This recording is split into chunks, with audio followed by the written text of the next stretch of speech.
So today we do things somewhat informally or not. If anyone has specific questions, specific problems, general questions, general problems, you're welcome at any point. Raise your hand, speak up, let me know.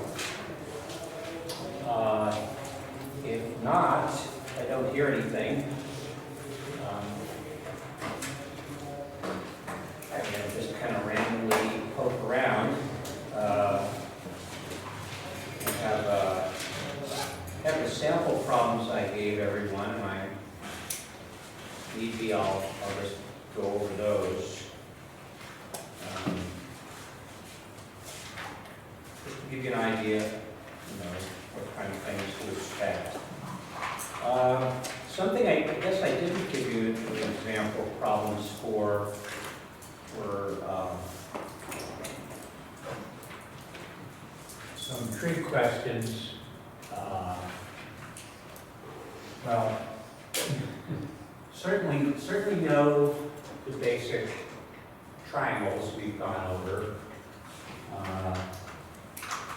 30, 60, 90. You know the ratio of the sides are 1.5 and square root of 3 over 2. Obviously, equilateral triangles all have the same sides, and all of these are 60.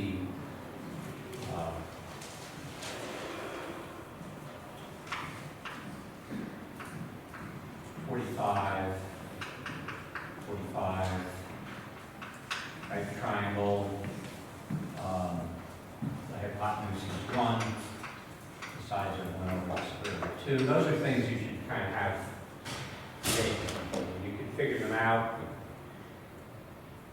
but they're useful. They're going to be useful in any math, probably almost any math class after now. But we went over how to solve more general triangles. So, for example, he says just making something up on the fly. Let's say we had 50 degrees, 70 degrees, and we know this side is 5. So angle, side, angle, we know this triangle is fixed, and we want to know what the other components are. So the obvious thing is the sum of these angles is 120, so this has to be 60 degrees. And then we can use the law of sines, which says have a side A over the sine of it of angle A, the opposite angle is B over the sine of B, C over the sine of C. So in this example, we know, we have a side and an opposite angle. So 5 over the sine of 60 degrees,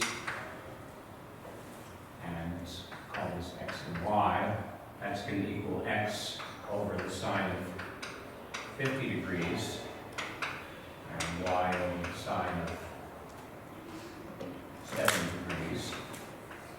And so you can just, for x and y, you can use this equation to solve for those. On the exam, I really try, you can use a calculator. If I don't say I want an exact number, let me be clear. These are exact numbers. If you told me, well, square root of 3 is about 1.7 over 2, if you gave me something like this and I said, I asked for an exact number, I would count something off. I actually want to see this. But for a problem like this, if I don't say anything, you have a choice. You could use the calculator and give me a number, or, well, let's just say x. X is 5 sine of 50 degrees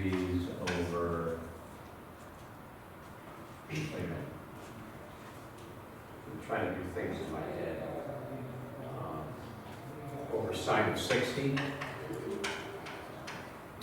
And that would be a perfectly good answer. It's exact. You wouldn't need a calculator to show them this, and you try not to have problems where you would require a calculator. You certainly could use it to check. All right, so there's that kind of problem. Then we might have one where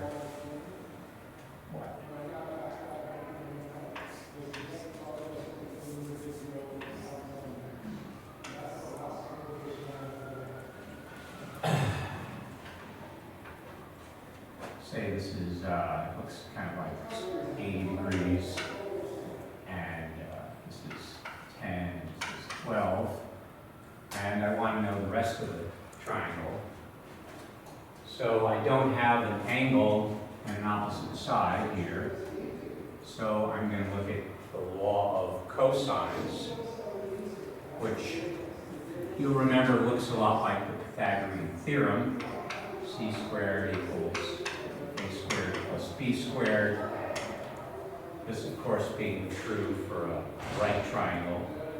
Minus 2ab cosine theta, where or cosine c, the angle opposite the side c. Of course, if cosine is 90 degrees, this is 0, and it becomes that theorem. So, okay, how would we solve this? Well, let's just kind of fill in here. So we have c squared equals 10 squared plus 12 squared minus 2 times 10 times 12 times the cosine of 80 degrees. Okay. Well, I can find the square root. This, and now I know what c is. That's going to be c. From there, I wanted to find the other angles. Well, now I have a side and an angle, so I can use the law of sines to find the other sides. I guess the other version of this would be, I don't know if we actually did anything like this in class, but let's say 4, 5, 6. Just side, side, side. How do I find the angles? Well, again, I can use the law of cosines. I can say I want to know this angle. So I can say 6 squared equals 4 squared plus 5 squared minus 2 times 4 times 5 cosine theta. Well, now I can solve for cosine theta and then find the inverse cosine, whatever that would be. 6 squared minus 4 squared minus 5 squared minus 2 times 4 times 5 is the cosine theta. So if I find the inverse cosine of this, then I know that angle. And again, at that point, I could use the law of sines to find the other two angles, or I could use the law of cosine again. So those are pretty important. As I said, I don't seem to have listed any of those on. Maybe I didn't, I just didn't notice. But you should know how to solve general triangles. Questions? I think you do have problem 17 has like solve the following triangles, find the missing parts, keep solutions exact when possible. Kind of similar. Like it's got you list. Sounds like sides. would you be willing to put it on the board for me? Sure. I don't have the best handwriting, but Well, point someone out. You can be the teacher. You can insist somebody else do it for you. Give you that magic power. Pick someone who doesn't like you, because then they can't dislike you anymore afterwards, right? Okay, all right.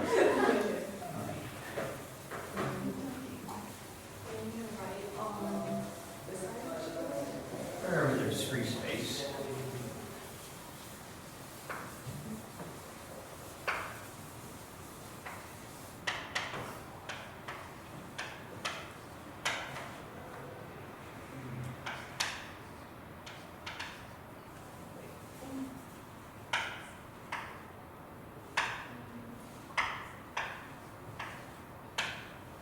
And then it's just find. Well, that's going to be the right triangle. That's going to be easy. All right. Find all sides. Okay.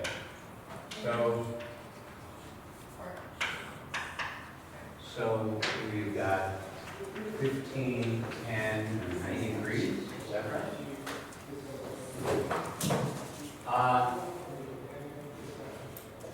I'm really glad to be fielding questions. This one's particularly, well, it's not particularly difficult because we can start off by using the Pythagorean theorem. This is going to be the square root of 15 squared plus 10 squared.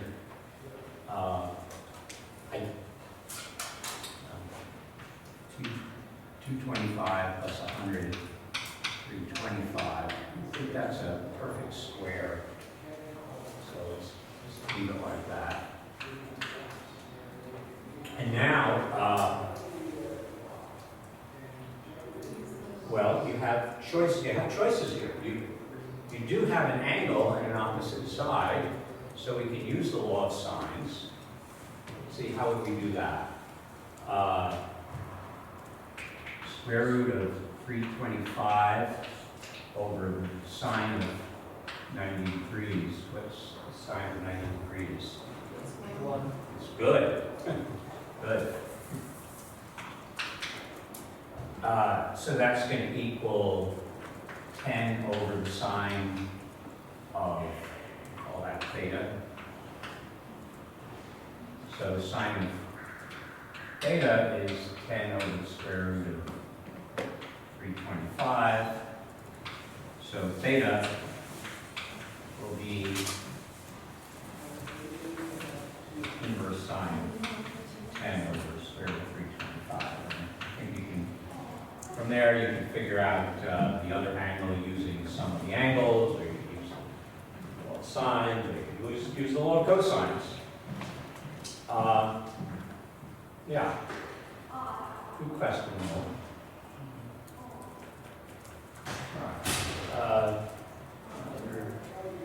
We'll talk more. I think I want to try and do things a little bit backwards.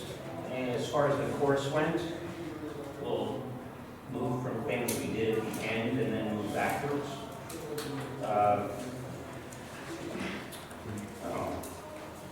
This looks like a potent question. Oh, it's not really important, are they? What is the domain, range, period, and amplitude of f of x equals 3 sine 2x plus 4 and graph it? Maybe we want to do that first, I'm not sure. Well, the domain is all real numbers.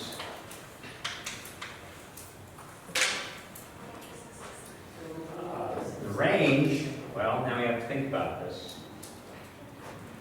Wherever the graph is, it's going to start at 4. We're going to move the sine function up 4. So it's going to be symmetric on this. It's a sine function. I don't really want to, I'm going to draw something now anyway. But it's going to go up 3 and down 3. So you can just look at the graph and you can see its range is going to be between 1 and 7. So the range is y between 1 and 7. Number of, actually that's, no, the range is 1 and 7. It is that. The period. Okay, so now we have to think about how we figure out the period from this guy. If it was just x, the period would be 2 pi, like sine, cosine, cosecant, cosecant. So tangent is just pi, but now we have to remember what multiplying this by 2 does. It could do one of 2 things. It could increase the period by 2, or it could decrease it by a factor of 2. And you could, on the fly, you could kind of plot something and figure it out. You should know it's going to divide it by 2. So the period is just going to be pi. Range, period, amplitude. Oh, well, the amplitude in this case is just this number, 3. That's how high above the midline it goes and how low it goes. And now we want to graph it. Well, all we really need to do, I mean, this is, you have to know what a sine curve looks like. There's no offset here in the x direction, so it's going to start at 0. And then if you know the period, you know we had to raise it 4. That's because of 4. Like any function. This would be a transformation on any function. Adding 4 would move it up 4. And so we just need to put a scale here. And since the period is pi, well, this is going to be pi over 2. It's going to be pi. You know, you can continue if you want. So you should know how to do that. Where did you, like, where is this question set on the Is this one on there? In the pages section. Is it, because it's different than the final exam sample, or is that what this is? I have here final sample problems. That's the title of this sheet I'm working on. There were some other samples for the midterm. You can look at those too. Yeah, I just don't see the problem we're working on. Oh, and then, yeah. Yeah, it's actually, it says number 13 even though it's like 15, I guess. Numbers aren't there. While we're doing graphs, the previous one says f of x equals 2 to the x minus 1, reminding us we need to know about exponential and log functions. So a good way to graph this would be, let's just try and graph 2 to the x first, right? So at 0 it's 1, and at 1 it's 2, and at 2 it's 4. So we can kind of see what's going on here. At -1 it's a half. But we want to subtract 1 from this. So we can just, you know, move the axes up 1.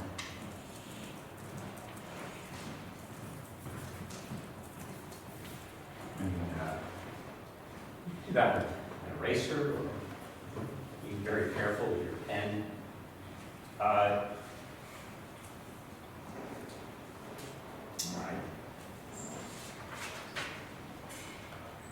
You can stop me anywhere along here, you know. If you want something specific. Okay. We had a question like this on the midterm.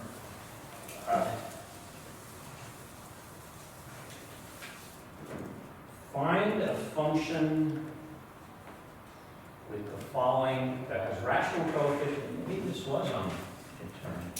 It has rational coefficients with the following roots. Well,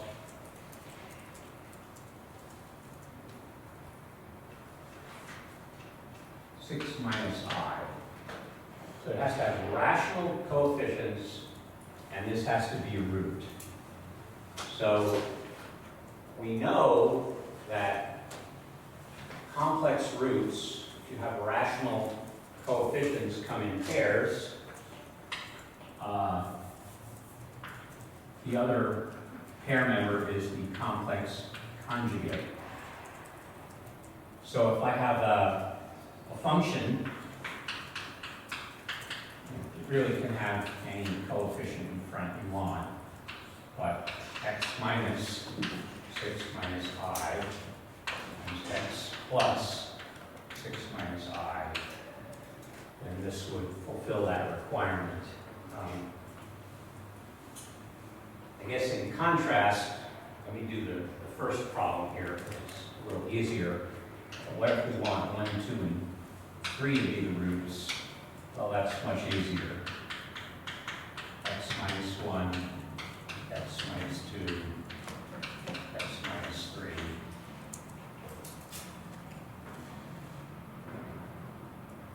So you should know that feature of polynomials.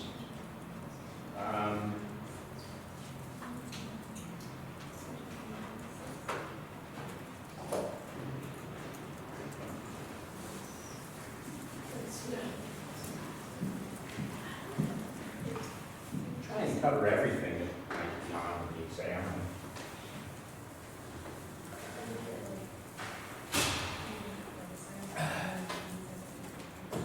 All right, here's a find the inverse.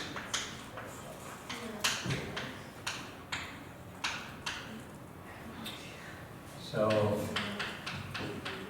f of x equals x minus 3 cubed plus 4. So the process I suggest is, you first write this as y equals x minus 3 cubed plus 4. You switch x and y. So that x equals y minus 3 cubed plus 4. And then you solve for y. You should know how to do that. X minus 4 is y minus 3 cubed. Cubed root of x minus 4 is y minus 3. And so finally we're going to get y equals cube root of x minus 4 plus 3. Now, this is just a simple question, find the inverse. For a problem like this, especially if you have a square or if you had a trig function, if the question kind of tries to pour a little deeper into it, you might have to think about the domain and ranges of these functions. This clearly is for all real numbers for the domain, and the range is all real numbers. This is going back. This is an odd function. This is just x cubed.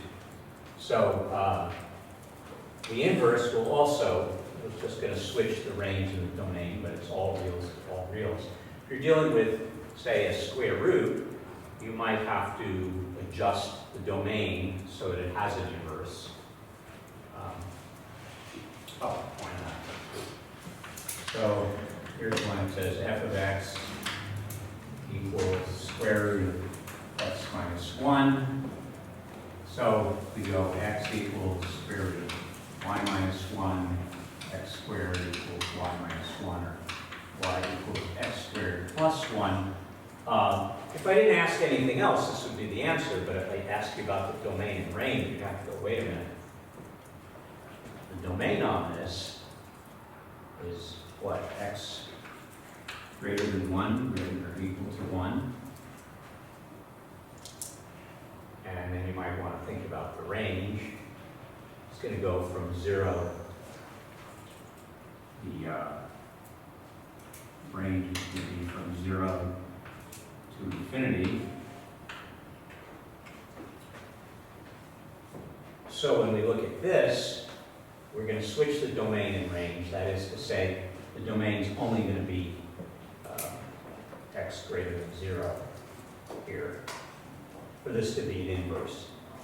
Even though this, would be perfectly well defined on negative numbers, but if we want to treat it as an inverse, we have to restrict it. Okay, here's some type of question we might run into. We ran into one of these before. Rational functions. Let's say x cubed minus 2x squared plus x over x minus 2.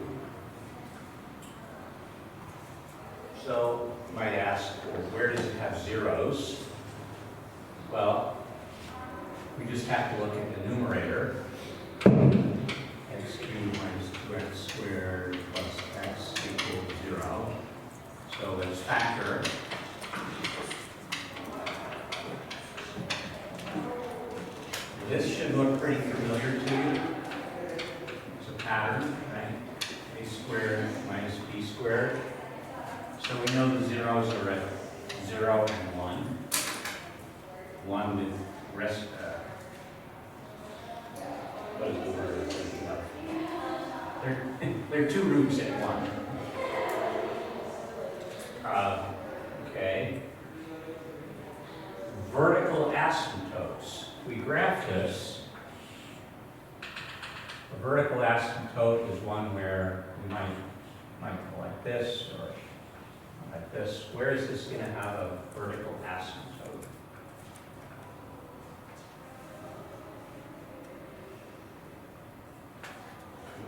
Yeah, at 2. Why is it at 2?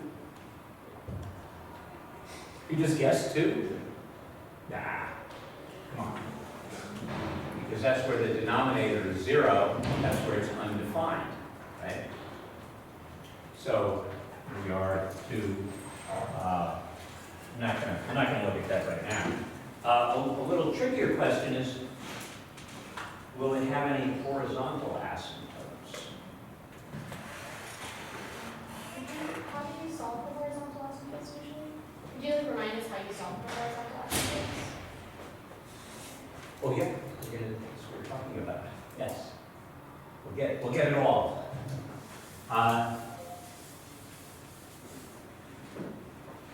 So when you think of horizontal asymptotes, you're kind of thinking of end behavior. So you can kind of ignore all the smaller terms. So here we have x cubed over x is x squared. That means as we get out into the outer edges of the function, well, in this case, it's going to be, well, it's x squared, so it's going to go off into the heavens. But likewise, when x is negative, it's also going to x squared, which is positive, so it's going like this. So this would not have any horizontal asymptotes.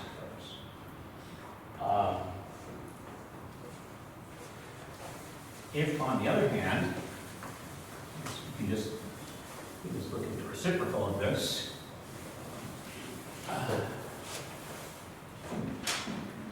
Was x minus 2 over x cubed minus 2x plus x. Now, as we get very large or very negative, we ignore these. We get x over x cubed, which is 1 over x squared.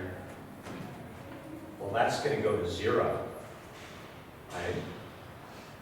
So that tells you that as you get out into the nether regions, it's going to, one way or another, it's going to approach 0. So that will have an asymptote at 0. So the remaining case is, what if you had something like this? We'll just say 3x cubed minus 2x plus x over x cubed plus 4x minus 5, right? So here, as x gets very large, these terms, again, get smaller and smaller. They don't matter in comparison to the x cubed term. So this is going to 3x cubed over x cubed, which is 3, which means there will be a horizontal asymptote at 3. I guess it's 3, and you might want to just graph this on your calculator or your grapher or whatever program does most. And again, now there's other details here if you're trying to graph it. Is it coming from above? Is it coming from below? How does that work out? Well, that's something to be investigated. This is the way I put it. All right. other things. Oh, yes.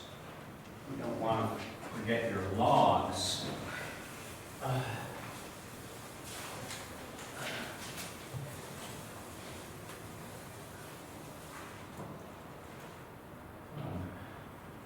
I'm just going to go through these, take a look, see if you can kind of do these by inspection. Log to the base 4 of 1. Now, it's often good, if this is x, to switch it around, to describe it in exponential terms. Right? So remember we say log to the base 4 of 1. So the base is 4. Logs are an exponent. And what's left is 1. And if you look at this, it should be much more obvious what x is. Right? 1, 0. Yeah. So this is going to be true for just about any base you want. Any positive base. All right, so how about log to the base 5, 1 over 125. You need a little intuition here. You need to think, well, we're at a base of 5. Our log is 1 over 125. That's like log to the base 5 of 5 to the minus 3.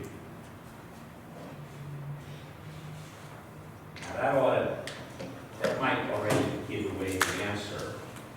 But it helps to know that, the log to the base a of b to the c, well, you can just take the exponent here, this is just c times log to the base a of b. Right? So we can just move this over here, and we get minus 3 times the log of 5 to the 5. Oh, that's something you should know too. It's log to the base 5 of 5. Well, again, if I use this trick here, if I said 5 to the x equals 5, then it becomes real clear what x is.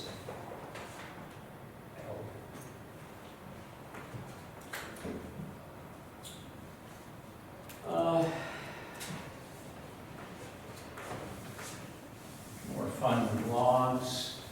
I guess this is more, since we're going backwards in a sense, it's more fundamental. Log to the base 6 of 8 plus log to the base 6 of 9 minus log to the base 6 of 2. I guess if one of these weren't 6, you might have to go look up that formula for changing the base. But since all the bases are the same, you just need to apply the law of logs, which says log to the base 6 of 8 is log to the base 6 of 9 is log to the base 6 of 8 times 9. And if we subtract log to the base 6 of 2, that just divides it by 2. So now we have log to the base 6 of 4 times 9 is 36. Try and do that in your head. It should be quite possible. Wait, isn't it 4 times 3? Not 4 times. Verse 3. Yeah, 8 times 9 if it's 4 times. If we divide 2 to 8, 9 is 4 times 3.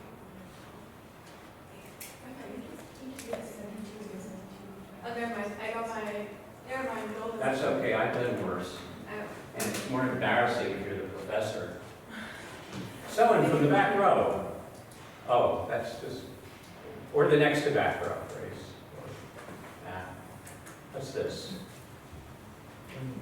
Let's log to the base 6 of 36, or 6 to the x equals, see how easy it is if you rewrite it that way? Oh, that would just be x is equal to 2, isn't it? Yeah. That's easier, isn't it? Yeah, this is, to me, this is the secret of, I mean, eventually you just look at this and go, ah, it's 2. But until then, if you rewrite it this way, it's like, oh, you know, I mean, you might not, you know, that just means this is not, if you get something like this, and that just means this isn't going to simplify, right? If you actually wanted a decimal, right, amount, then you have to look up that formula that's going to convert 6 to 10, log to the base 10, and then you can use your calculator's log to the base 10 function. Okay, here's something, it's good to know this. This is kind of advanced factoring. I don't think we emphasize this too much, but I think we did mention it. If I wanted the roots of x to the 5th minus x to the 4th plus 5x cubed minus 5x squared, well, if there's an even number of terms, you can look and see, maybe we can swing this. Let's group them. It's called factoring by grouping. And then factor each individually. So here I get x to the 4th times x minus 1. Here I have 5x cubed times x minus 1. And that's what we're looking for. After we factor these, is it the same? Isn't it 5x squared, not 5x cubed? Oh, yes. Thank you. Thank you. Oh, well, so I have a common term. I can use the distributive property. X minus 1 times x to the 4th plus 5x squared. Now, that gives me a root of 1.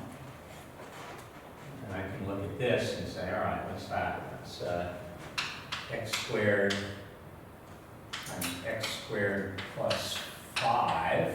Oh, okay, that gives me a root of 0. And anyone want to tell me what roots this gives me? Yes. Is it x minus 5x plus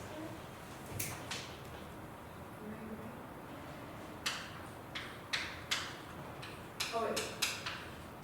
Right? That's why we're factoring. So what number plug into x? What number do I square and add to 5 to get 0?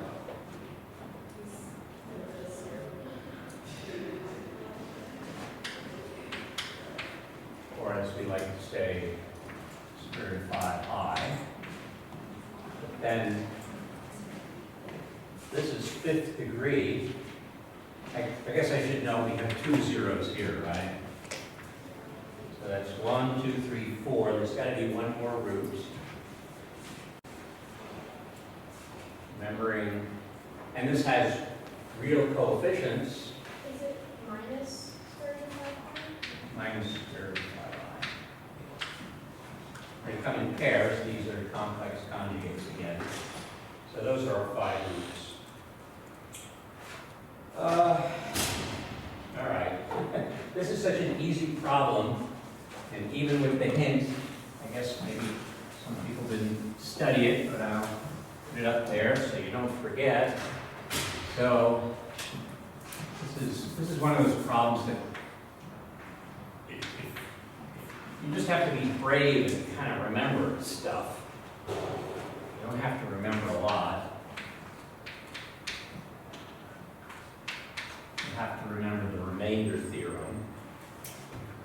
So we want to divide this by x minus 2, and all we want to know is the remainder.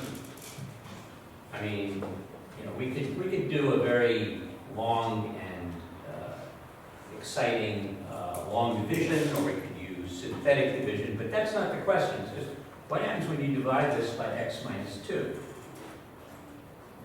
And the remainder theorem tells us, well, that's just going to be, this is f of x up here, it's just going to be f of 2.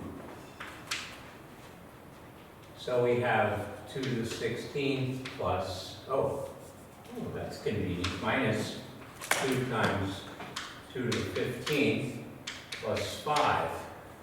This is 5. It's an easy problem if you don't panic.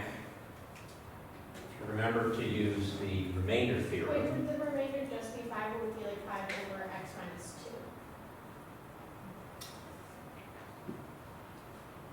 Like when you do like, This is a question of terminology. I'll show you what I mean.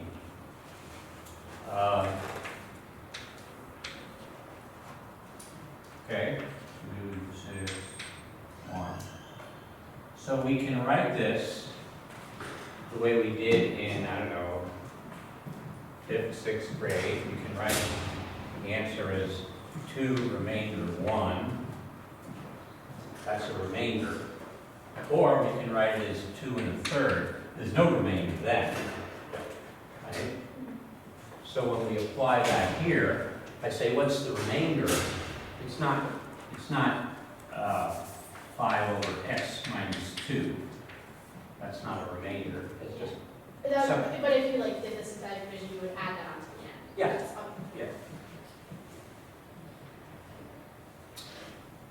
Okay.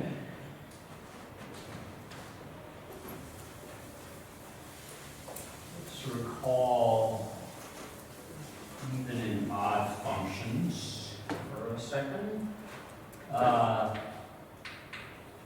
Sine of x, even, odd, neither, both. These are things you should just know. You can like apply the definition. F of negative x equals f of x is even. F of negative x equals negative f of x is odd. And f of negative x is neither of these, then it's neither. So if you want to call sine of x even, odd, it's going to be useful to know that. Yeah, it's odd, that's right. Sine of negative x equals negative sine of x. And if you think of the graph, and it looks like this, right? I say pi over 2, that's 1. Negative pi over 2, that's negative 1, right? Cosine of x, this is odd. Even or odd? Even, right? Again, you can look at the graph and you can see that. Or just, I mean, this is actually an important identity. Comes up.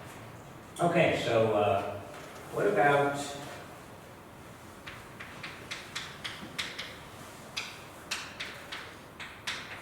even, odd, or neither, or both?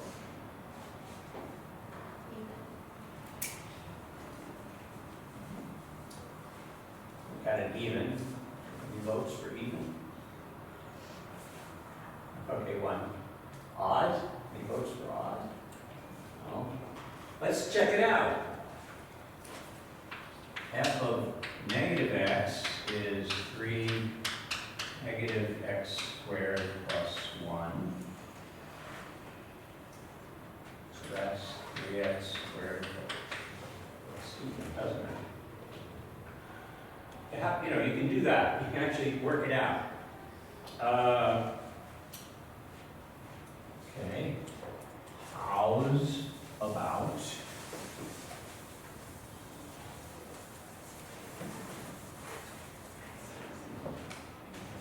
These are all sample problems I gave you. Maybe you thought about them before.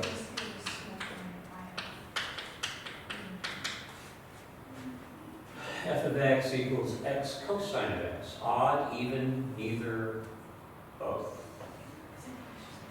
I think it's odd. Because it is negative x, Well, so if it goes both ways. No, it doesn't say negative x. Which is a negative. So it just be negative x cosine x. Which is not. cosine of negative x, because it's even, is just cosine of x. So isn't this the negative of this? So it's odd. This isn't just some obscure kind of trick we're doing here. When I assume most of you are taking calculus, and there's this trick where you're trying to find the area under a curve. Let's say it looks like this, and it happens to be even. Well, you know that you just have to find the area under this part of the curve because its total area is going to be twice.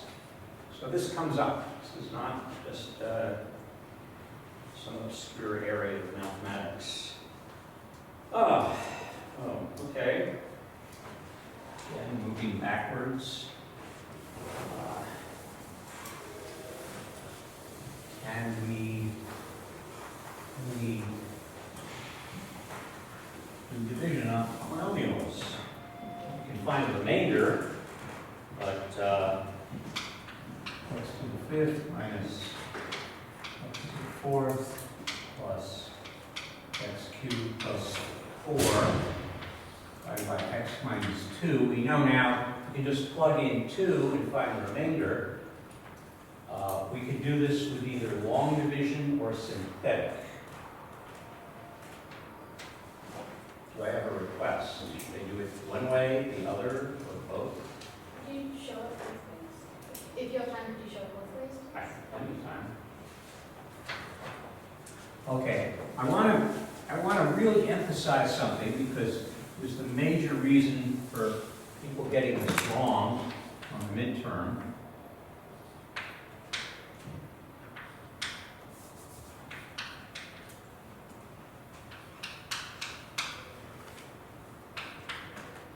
There are missing terms here.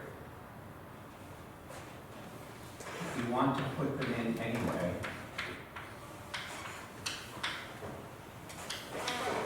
Make sure you have all the terms in, because you're going to get messed up otherwise. So, x minus 2, x into x to the fifth is x to the fourth.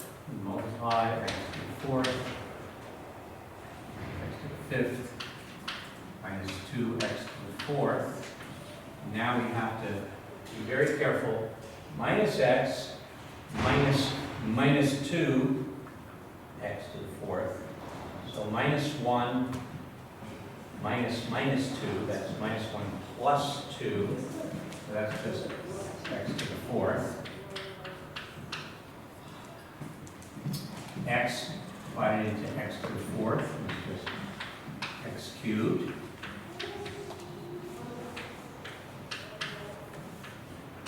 This is kind of a mean problem because of this minus 2. You're going to do this minus is all over. 1 minus 2, that's 1 plus 2.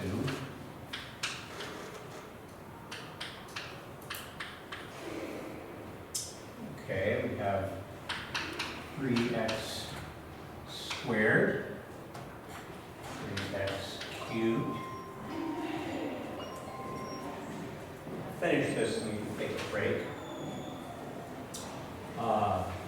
Minus 2 x squared. Minus is,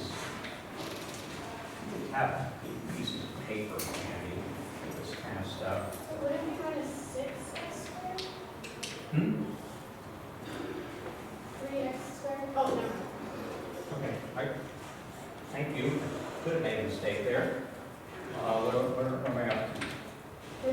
2x squared minus 4x. Do you, Did I make a mistake already? so, 3x to the third minus 6x squared, because 3x squared times. Oh, that was terrible. Thank you.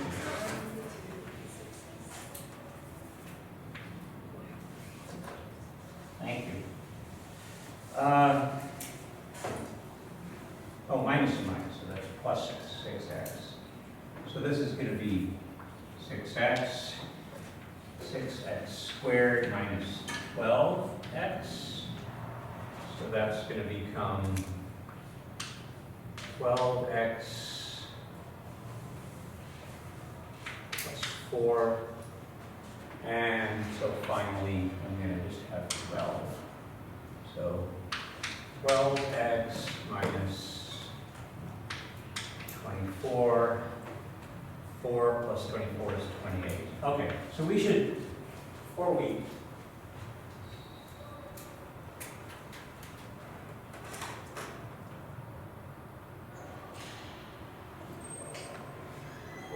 go,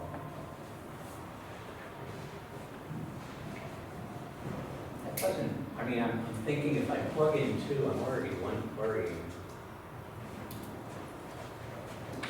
16 plus 8 plus 12 plus, I think that's, I must have done something wrong.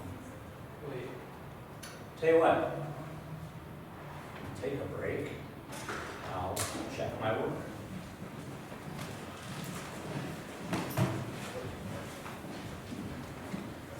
Yeah.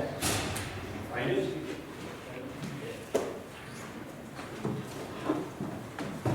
1 minus 2 is 3. Oh, minus, Yeah, that's the thing that tricks people up. All right.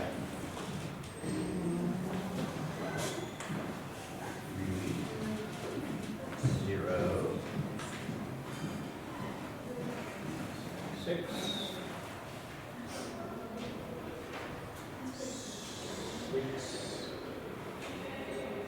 12.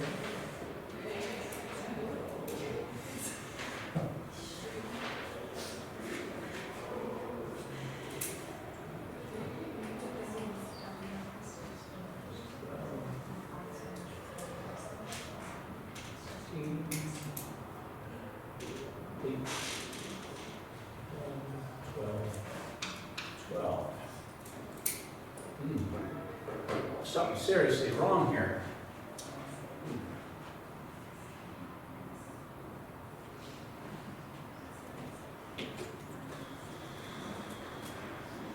Oh wait, 2x to the third. So that second one, wait, that one, it should be 2x to the third because you crowd out. Wait, never mind. I moved quickly. No, it shouldn't be No, that. no, that's No. not what I meant. Sorry, I was moving on to this.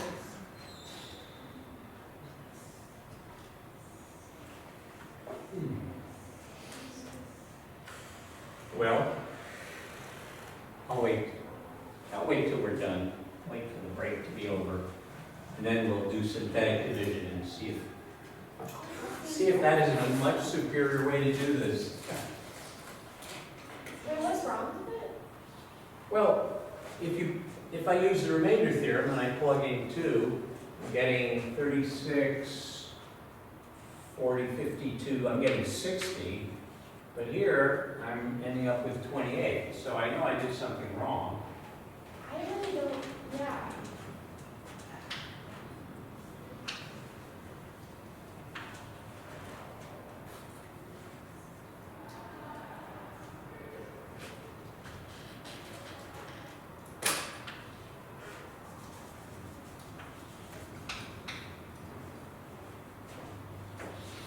I'll wait till everybody comes back.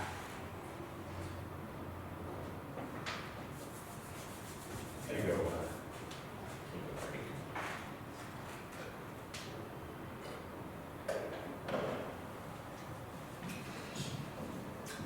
I encourage bringing caffeine and chocolate to final, in case you need some inspiration. Yes? I'm sorry? You know what the pages section is? If you look through there, there's a whole bunch of wonderful stuff.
So along with everything else suffering from inflation, the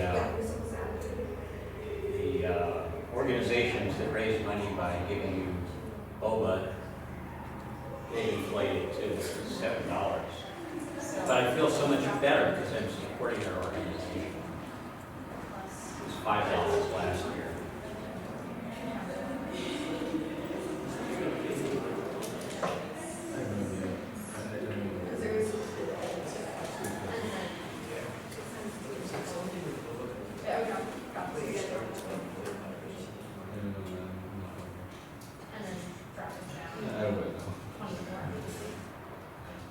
Okay, I'm going to try to dig myself out of this, but I'll give you a little history lesson.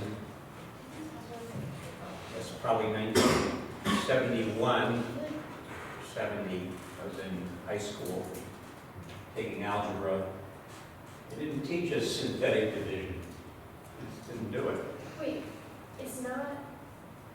Oh, hold on. That's hard. Okay. If you found the problem, that's fine. We're gonna.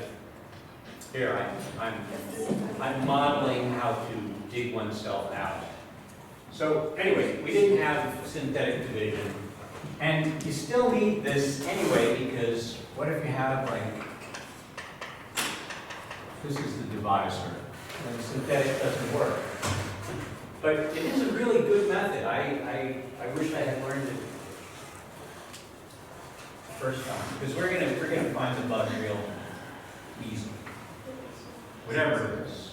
So 1 times 2, 1, 2, 5, 10, 10, 20, 40. Oh. 2, 10. No, wait, you're 20, oh, 20, 44, that doesn't match anything.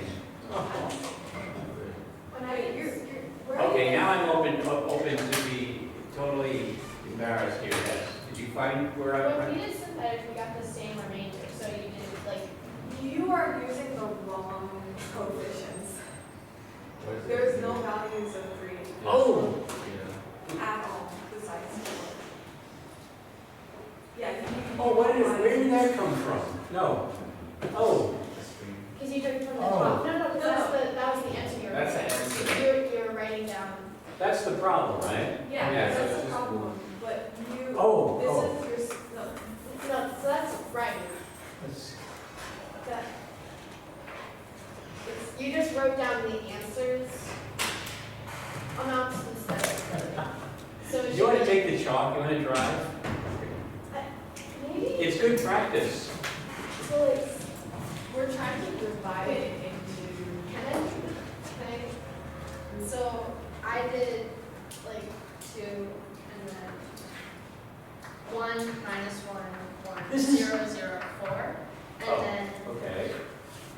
drop the 1 Oh, here. I see, I wrote the thing wrong. Yeah. Oh, okay. Okay, I get it, keep going. 6, 6, 12. So the actual remainder is the same. You did So I did it right. Yeah, you Yeah, I did. don't really know how you were getting the other number before. Oh, I was probably plugging it in here. Oh, that was, I can't keep my So it was. numerator. Oh, so this is all in, so 32 minus 16, 8, and 4. So that's 16 plus 8 is 20, oh, that's 28. Oh, I had it right in the first. It's like that joke. I've only been wrong once, but no, I was wrong about that. Okay, all right, thank you for digging me out of the hole. There's another message in there too. Like when you do your exam and then you go through and check it, which of course everyone does, and you check your work, very careful if you doesn't check. Make sure that, because the original, you might have done it right, and you've done the check wrong, which is kind of what I did. Okay. Is everybody okay with synthetic division? Okay, let's do it. So I wrote down the wrong problem.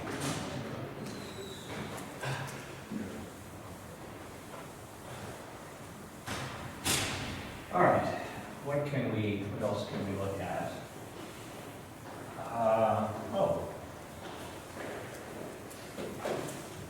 I hope we're gonna remove.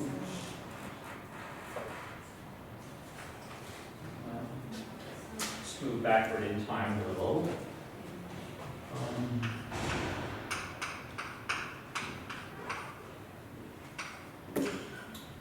Okay. Looks too much like an angle. There we go. 7. So they're basically, if you want to think this out completely, which you won't have to do when you're done, there are 2 situations. One is 3x plus 4 is greater than or equal to 0. The other is 3x plus 4 is less than 0. Because if 3x plus 4 is greater than or equal to 0, we can just remove the absolute value signs. If it's less, then we have to multiply this by -1. So the absolute value is going to switch it around and make it positive. So the first thing to do is just to say, all right, let's assume 3x plus 4 is greater than or equal to 0, less than 7, that 3x is less than 3, or x is less than 1.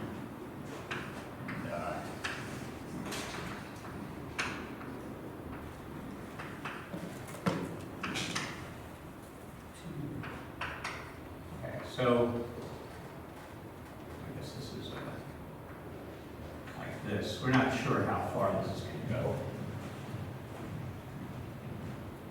But now, let's say 3x plus 4 is less than 0.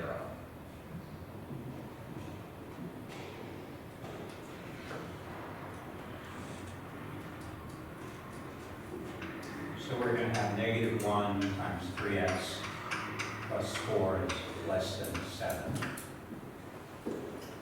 Now we want to multiply this by -1.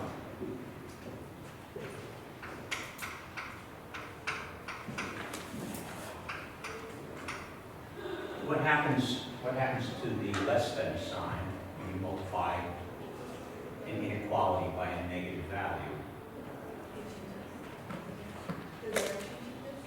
Direction changes. So now we have 3x less than -11, or x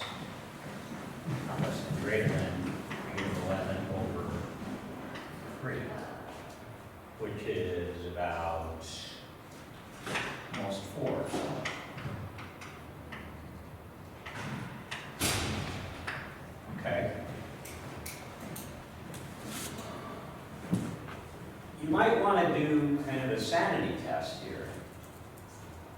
Let's take 2, for example. That shouldn't work. 3 times 2 is 6, plus 4 is 10. Absolute value, not less than 7. That's good. If you want to check inside, well, 0. 4 is less than 7. Yeah. But minus 4, that should be just outside of valid. So minus 12 plus 4, that's minus 8. 8 less than 7. No, it's outside. So you can check your work on this pretty easily. And would you write it like as a in parentheses?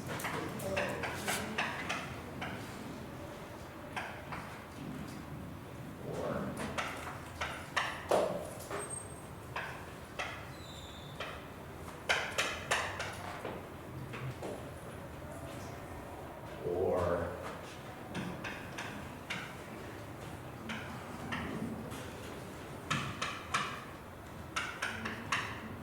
I mean, all of the above are valid ways to.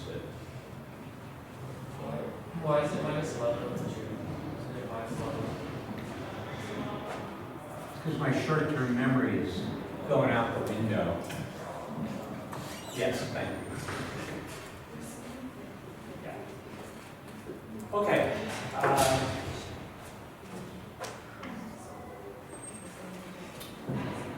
All right. Again, we're working our way backwards here.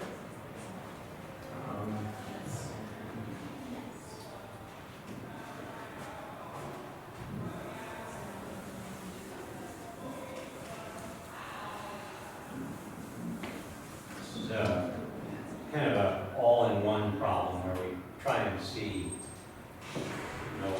a bunch of things about dealing with exponents. Square root of 5 squared times 6 cubed over square root of 3 squared times 5.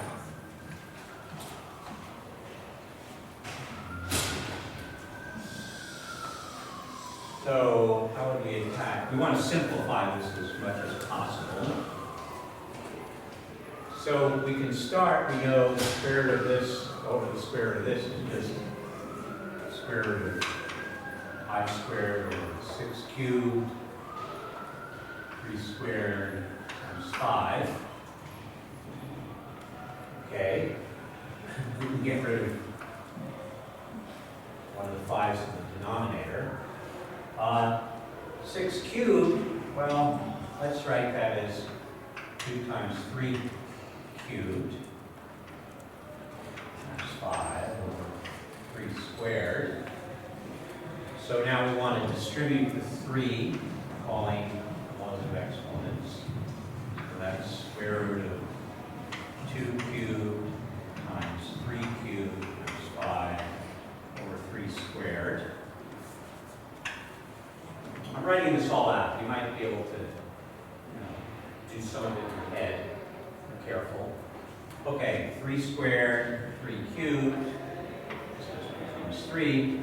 So now I'm down to 2 cubed times 3 times 5.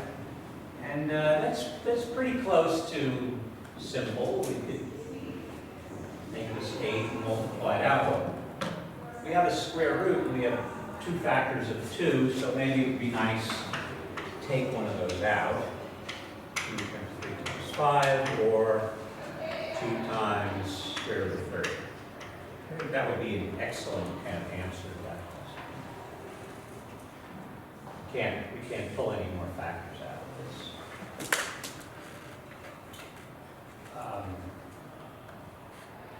Okay. And you wouldn't multiply? Dealing with, sorry? You wouldn't multiply them together to just like 2 times? Yeah, never mind. Yeah. You were talking. Also, you could write this as 2 times 30, not really better, it's different, to the 1/2. Square root, raising to the power of 1/2. If I said, I don't want any roots, I just want exponents, you have to do this. Would you be willing to do problem number 4? Just the primary function? My number 4 says, what are the roots of this function? Yeah. Oh, yeah. Can I do number 1 first? Yeah. Okay. Wait. Yeah. I'm waiting. Yeah. How did you get the 2 out the outside? From Ah, okay.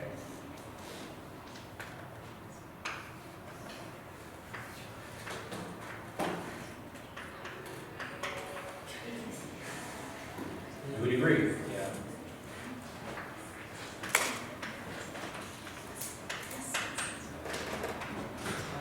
You would agree? Now you can either go 2 squared is 4, square root is 2, or you can just say the square root is to the 1/2 power, 2 to the 2 to the 1/2 is 2 to the 2 times a half is 2 to the 1. Bunch of ways to do that. Good? I'm not even going to try and create a scenario where in calculus or any other, even statistics or any other math class you take, you need to know this stuff. This is very basic. It would just come up in a problem and, nobody would say, oh, do you remember your rules for exponents and roots? They would just assume you know it at this point. Okay, I want to do 1 first and then 4.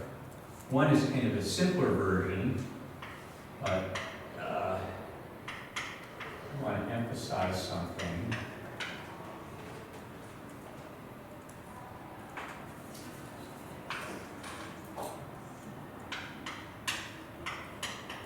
So we want to simplify this, and where some people go wrong, they know to distribute the 2 over here, and sometimes they forget to distribute it over the constants. So this is 3 squared, x squared, y squared, squared, z squared, y, z minus 2. So this is 9, x squared, y squared squared, you multiply the exponents, y to the 4th, z squared.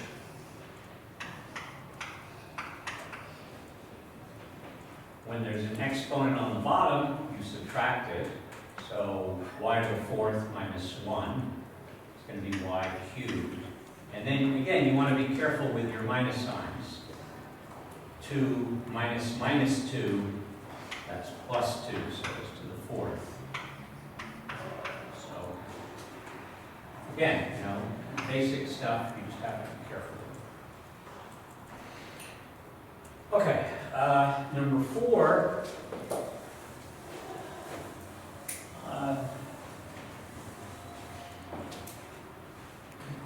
I'm gonna write a different problem for just a second because it's more complicated and it could come up.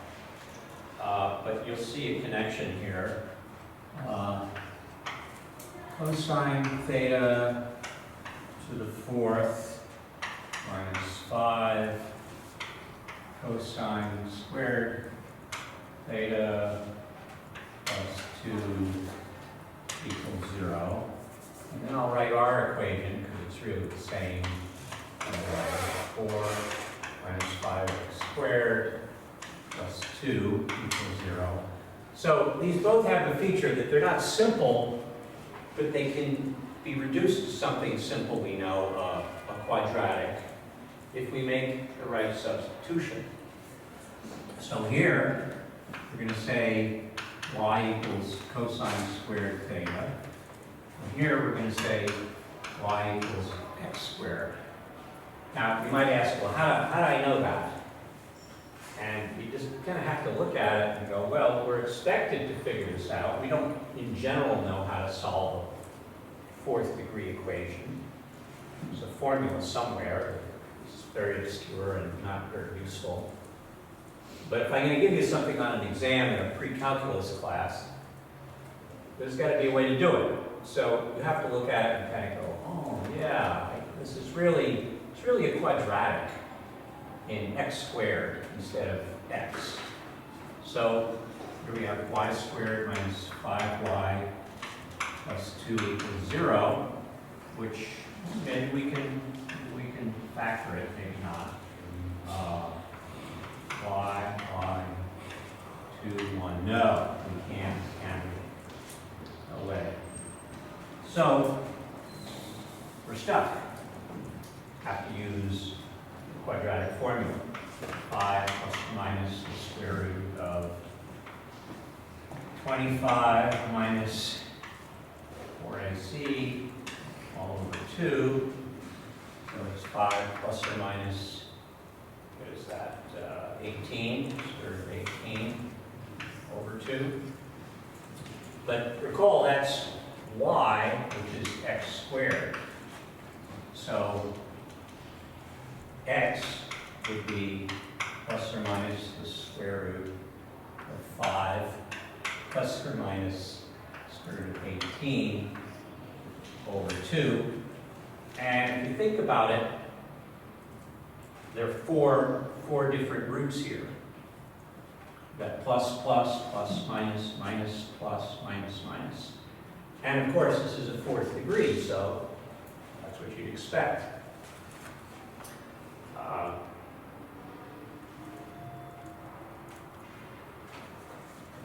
It's a hard problem, granted.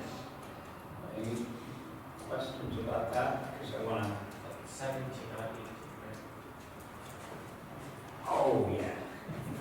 Thank you.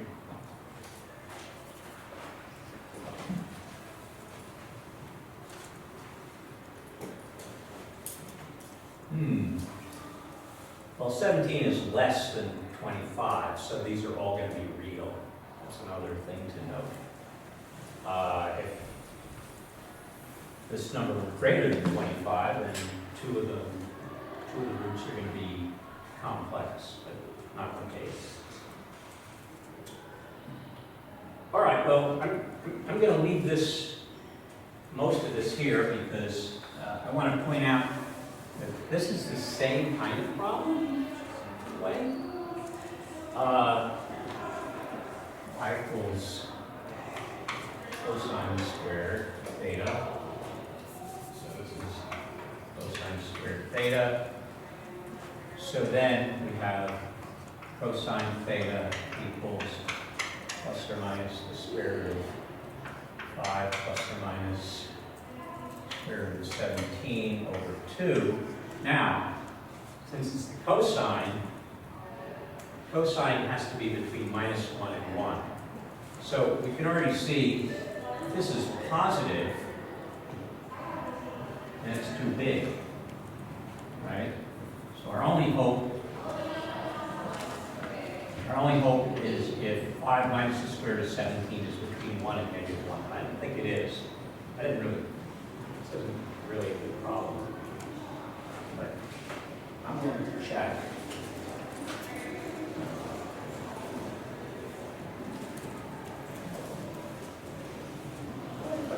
Oh, I did bring a calculator.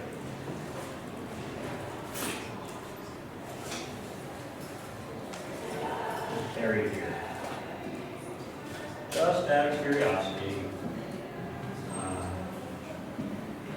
5 minus square root of 17.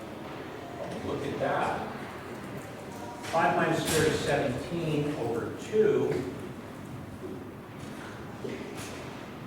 And then I want to take the square root of that.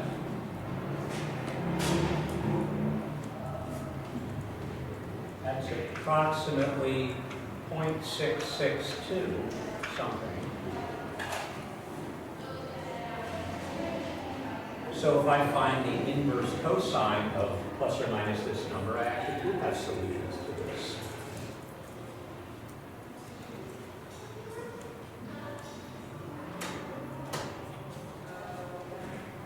Why don't we actually do a reality test here? Let's graph it. See what it looks like.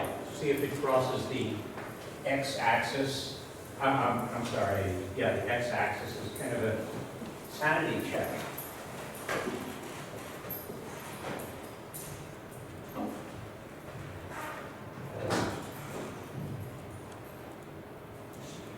Do this quickly.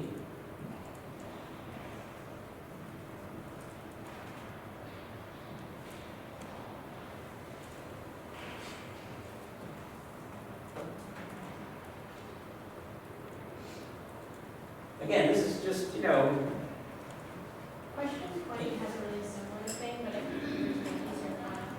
Question 20. oh, okay. Oh, I missed that. Yeah.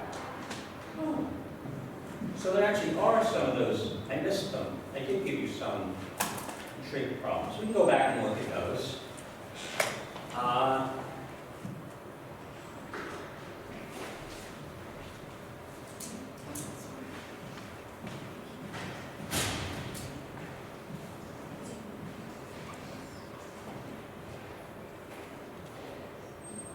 For technical assistance, well,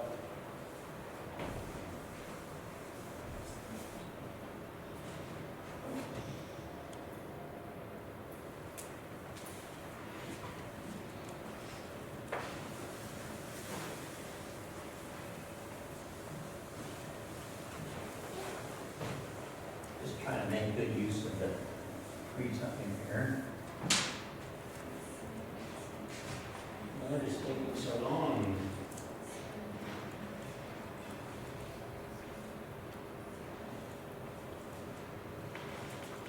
Well, in a short period of time, I'm going to give up and say it's not a good use of our time.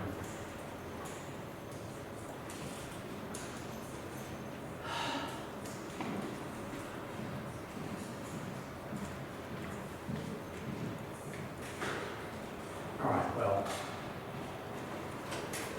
I'll see if it logs in and we can look at that in a minute. Let's look at number 4 in the meantime.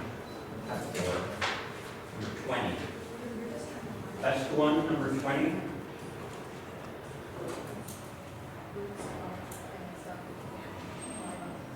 Six sine squared x minus 5 sine x plus 1 equals 0. So really we're going to look at 6y minus y squared minus 5y plus 1 equals 0. And let's see if we can factor that. This is going to be 1 and 1. So we want to break up. This looks like maybe 3y minus 1, 2y minus 1. Yeah, minus 1. Okay. So this is going to make y equal to 1/3 or 1/2. So we're going to have sine x equals 1/3 or sine x equals 1/2.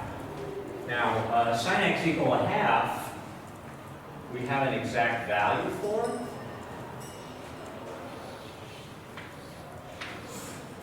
If the opposite over the hypotenuse is 1/2, and this is that familiar 30, 60, 90 triangle, so this is going to be 30 degrees or pi over 6. Right, so x is going to be pi over 6, but it's also going to be, let's see,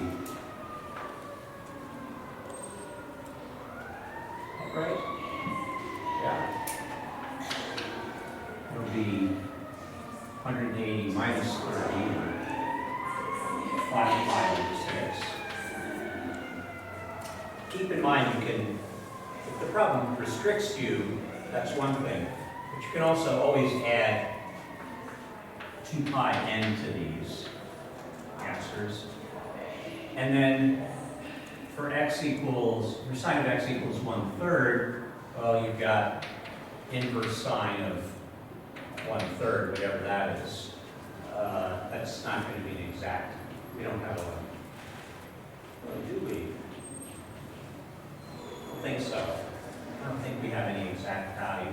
You could use your calculator to find a number, and then you want to remember exactly what happened with pi over 6 is going to happen here, which is,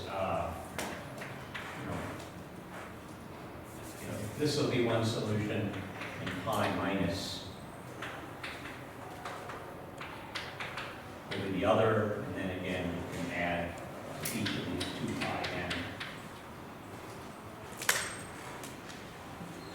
Do you need to list all of them or just two?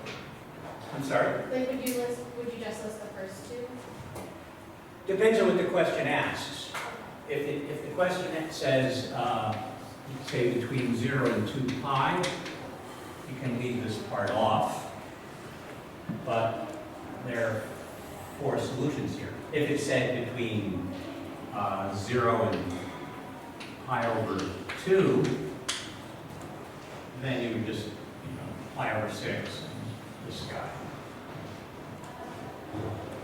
Makes sense? That's another piece of advice that I'll probably give on the day of the exam. Read the directions. That's often an issue. How about number 18? Verify an identity.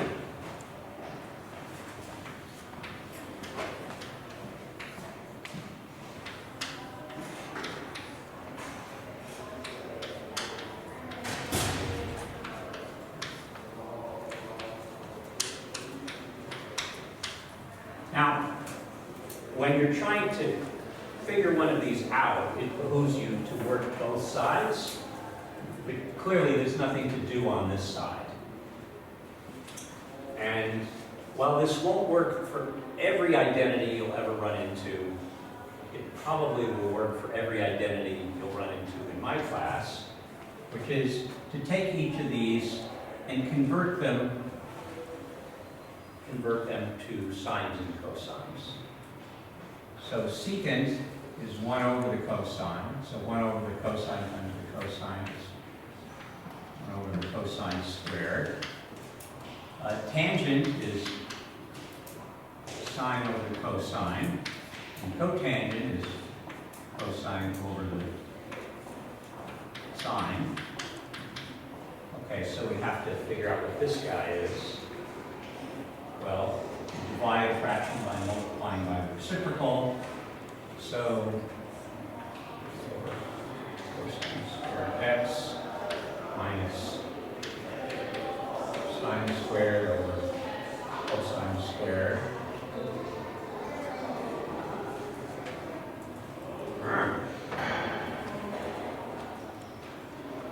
Not sure if that's equal to 1.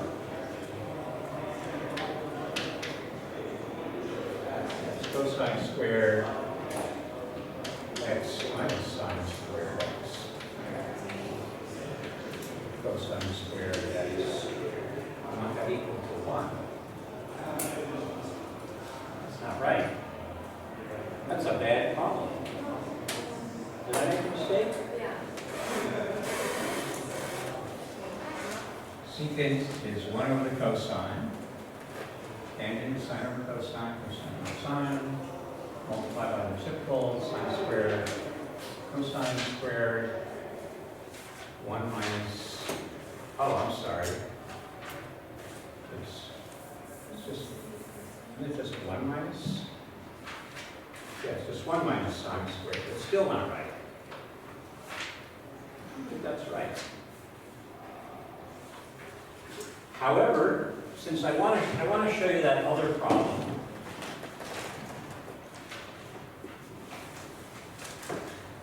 we'll do both of them, because they're both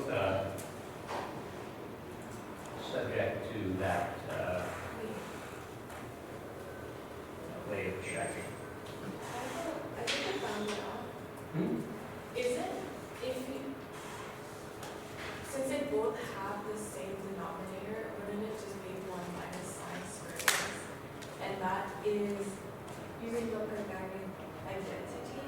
1 minus sine squared is, oh, Use Pythagorean my students identity, it'd be are cosine smarter squared than the professor. and then it would just equal It's, all right, to 1. Yeah, use it Pythagorean. And then you just get cosine squared x. Yeah. Over cosine squared x. yeah. Thank you. Cosine squared x or cosine squared x, 1. Thank you. Would you like to teach the rest of them? Okay. As long as I'm here. No internet. What? Can't do that here.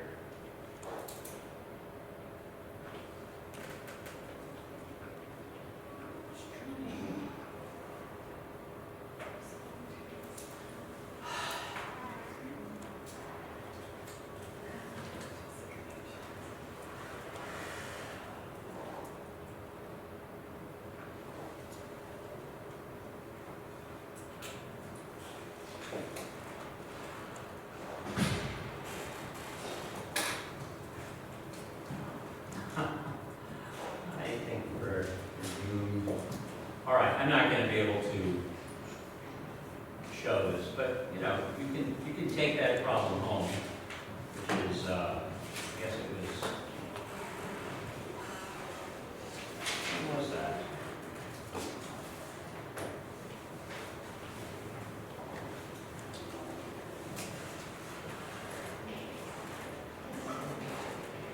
That one with the cosine to the fourth minus cosine squared. All right.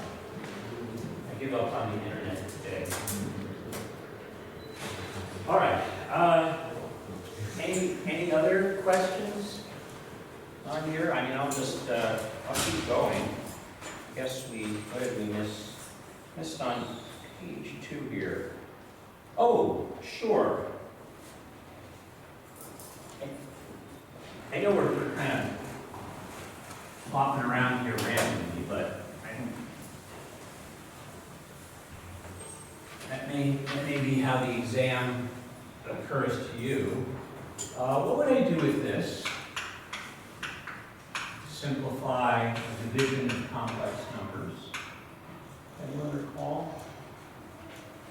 How do I put this into the form a plus bi?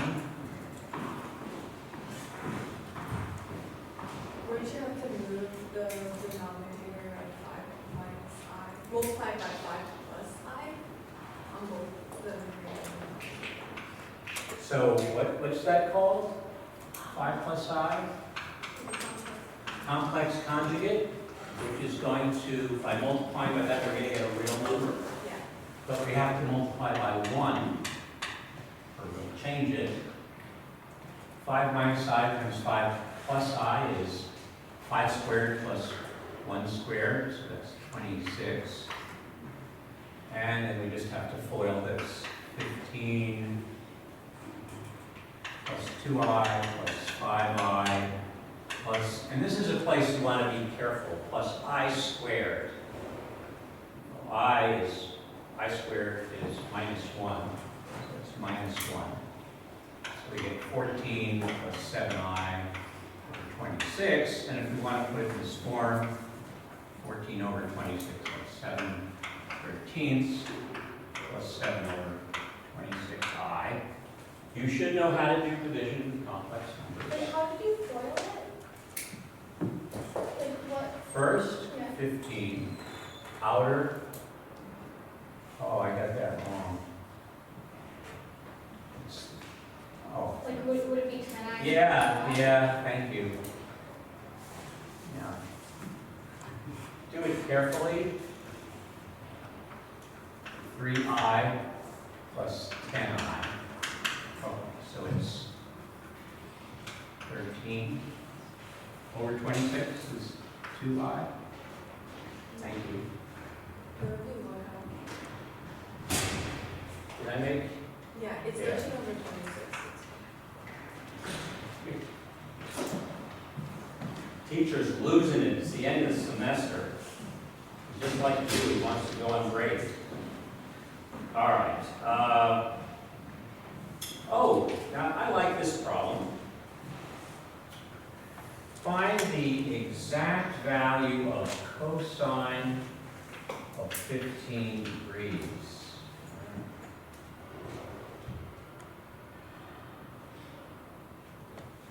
15 degrees. So we have to think about that a little. We don't know what this is. So but maybe we know something where we do know the exact values. Well, what do we have to use? We have 30 degrees, 60 degrees, 45 degrees, and things like this, like 180 degrees or 135 degrees. So the obvious thing is, this is cosine of 30 degrees over 2. And I think it might be a good time to do a commercial for the exam, which is, I already told you this, but, and this is in the file section. If you want to see the first page of the exam. I give you a bunch of information. So if you look down here, I think somewhere I have the half-angle identities. So this tells me the cosine of pi over 2 is plus or minus the square root.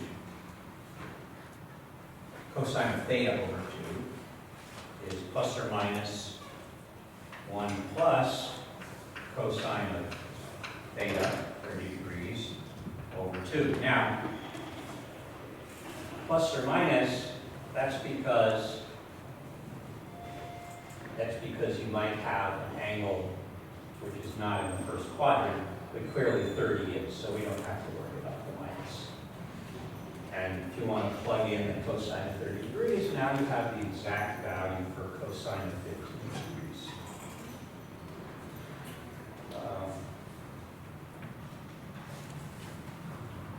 You can check that with your calculator. That's a nice check. Plug in cosine of 15 degrees and get a decimal value. Here you'll get 1 plus cosine of 30. Square root of 3 over 2, so 1 plus square root of 3 over 2 over 2, square root of it. Check to see if those are the same numbers. That'll be a good check that you've got a problem with, right?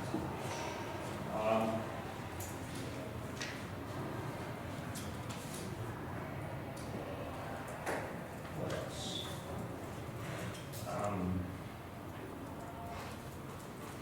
I haven't really said anything like this, but needless to say, you should be able to convert angles between radians and degrees. So if I say convert 80 degrees to radians, what would the factor be? Would I multiply this by?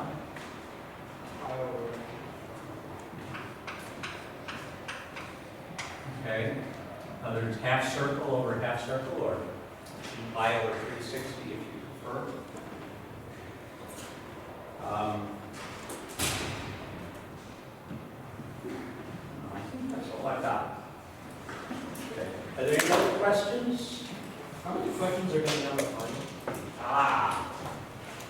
We always ask that.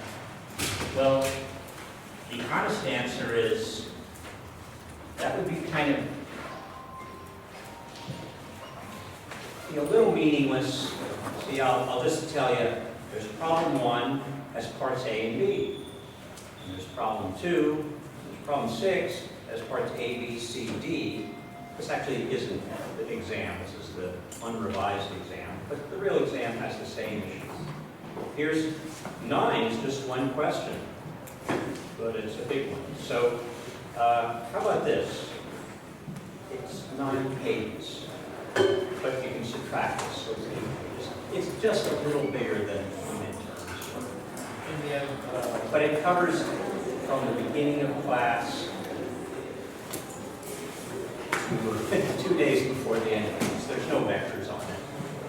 it's 2 hours to do it. have 2 hours, and I don't think anyone will need 2 hours, but insofar as they don't kick me out of the room, if someone needs a little more time, I'm going to give it to you. The intent is not, this is a race.